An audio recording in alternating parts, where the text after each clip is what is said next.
Okay, this is December 18th, 2022, almost 2023. Oi, this is what I think about so many things. I think about so many things, but this one's the guns. God, if it was up to me, I'd take away the guns, like that song Cheryl Wheeler wrote, I think it was 1997. All right. So Marie Cantwell said, June 25th, President Joe Biden signed the Bipartisan Safety Community Act into law, legislation that includes meaningful steps that will save lives, including grants to help states implement red flag laws to enhance background checks for people under 21 and looking at mental health. In 2014, Washington state voters approved Initiative 594, which mandates universal background checks for every person who purchases a gun in the state. Congress must enact these achievements. That's why she's sponsoring other bills. So, I'm thinking, too, that we need parents with kids, let's say under 27. If their kid gets in trouble, kills someone else, whatever, the parents are responsible. I think that would help, too. All right, science is clear. Gun control saves lives. This is by Truth and Science Journalism.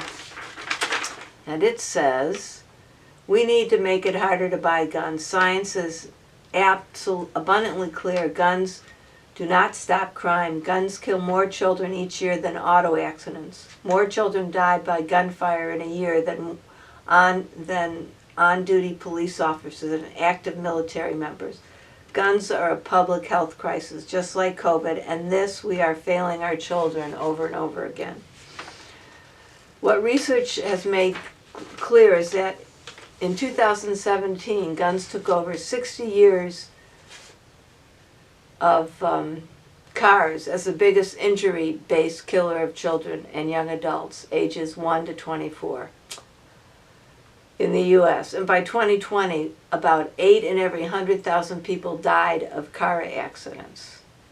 About 10 in every 100,000 people died of gun injuries. Of course, get rid of the guns. There are too many conservatives who see more guns as the key to fighting gun crime, but they're wrong. Guns are killing people. A study comparing gun deaths to the U.S.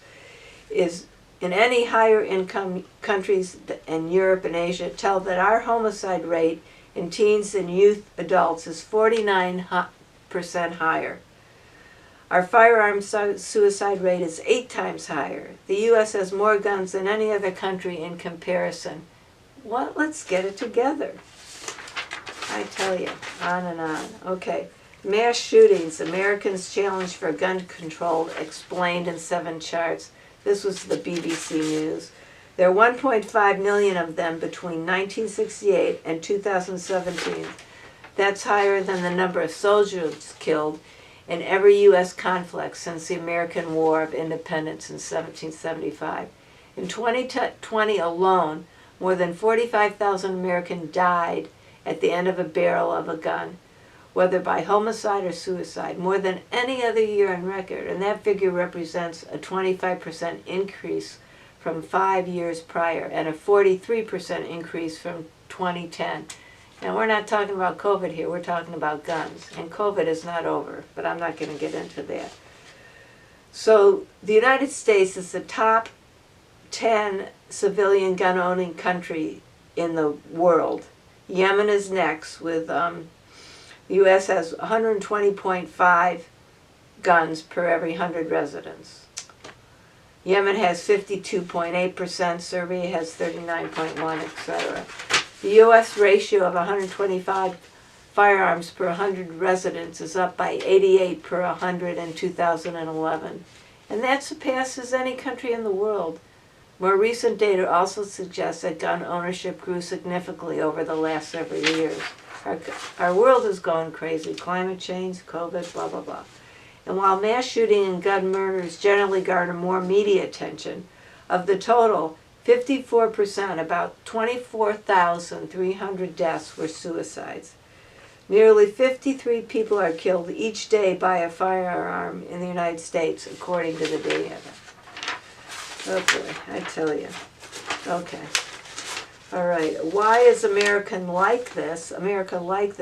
Leonard Pitts, a syndicated journalist in the Seattle Times, says, maybe it's because America's fetish is not just guns, but also the idea that guns, more than a tool of hunting or even self-defense, are a shortcut to capability, an instant equalizer allowing a weak-minded and lily-livered to stand their ground. Standing your ground is the foundation of an American myth. Blah, blah, blah. You know, we're not talking about hunting rifles to stop. We're talking about these mass shooting guns. Give me a break. Oh, give me a break. Heather Cock Richardson wrote about the Colorado Springs shooting in the LGBTQ nightclub that in a city of 500,000 people in Colorado Springs, an AR-15 style rifle murdered 5 people and wounded 19 more. 6 others were hurt in chaos. Why should we have guns like that? We're not, it's like we're in a civil war, except we don't have the boundaries we had before. Republican rhetoric was the direct cause of the massacre. Maloney, a Democrat, drew a wider lens. The attack of Club Q, an LGBTQ community, is not an isolated incident, but part of a broader trend of violence and intimidation across the country. In 2020, the New York Times wrote, Republican politicians ran more than 100 ads featuring guns and more than a dozen that feature semi-automatic military rifles. What is wrong with our country? The national free-for-all in which 120 guns for every 100 people, the next closest country is Yemen, as I said, with about 52 per 100 people, is deeply tied to political ideology of today's Republican Party. It comes from the rise of the movement conservatives, which started with Ronald Reagan. In 1980, the National Rifle Association endorsed Ronald Reagan, and they keep doing.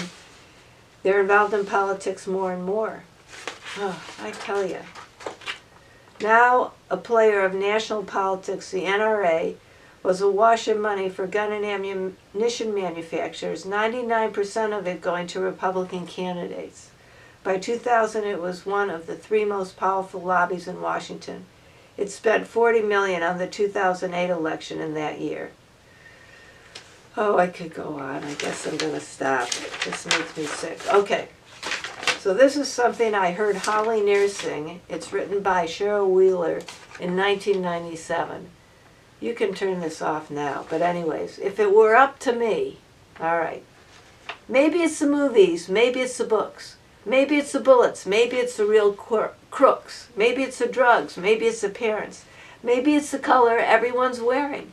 Maybe it's the president. Maybe it's the last one. Maybe it's the one before that. What he done. Maybe it's the high schools. Maybe it's the teachers. Maybe it's the tattooed children on the bleachers. Maybe it's the Bible. Maybe it's the lack. Maybe it's the music. Maybe it's the crack. Maybe it's the hairdos. Maybe it's the TV. Maybe it's the cigarettes. Maybe it's the family.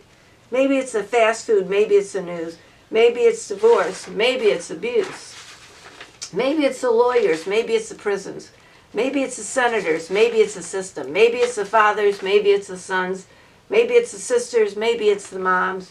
Maybe it's the radio. Maybe it's the road rage. Maybe El Nino or UV rays. Maybe it's the army. Maybe it's the liquor. Maybe it's the paper. Maybe the militia. Maybe it's the athletes. Maybe it's the ad. Maybe it's the sports fans. Maybe it's the fad.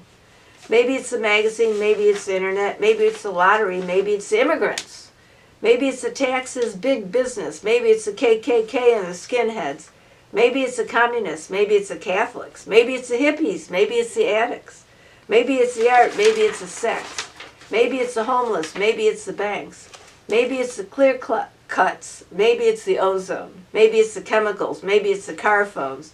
Maybe it's the fertilizer. Maybe it's the nose rings. Maybe it's the end. But I know one thing. If it were up to me, I'd take away the guns. Written in 1997. Get it together, world, please. Oy, this is what I think.